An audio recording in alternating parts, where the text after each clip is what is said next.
நம்மள பெரும்பாலான மக்கள் யாராவது திட்டும் பொழுது தற்குறி அப்படின்னு சொல்லி திட்டுவோம்.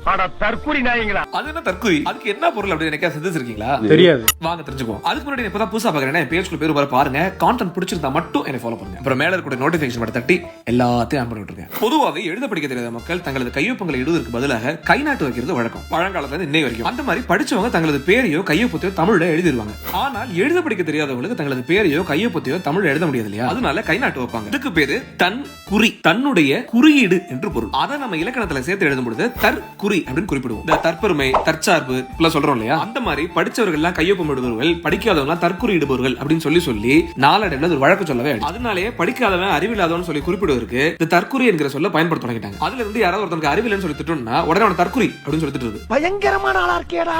இதை பத்தி தெரியாத நண்பர்களுக்கு இந்த காணொலி பகிர்ந்து அவங்களுக்கு தெரியப்படுத்துங்க தற்குறி என்ற சொல்லின் உண்மையான பொருள். அப்புறம் உங்க அறிவாளி ஃப்ரெண்ட்ஸே காமெண்ட் டாக் பண்ணிடுங்க.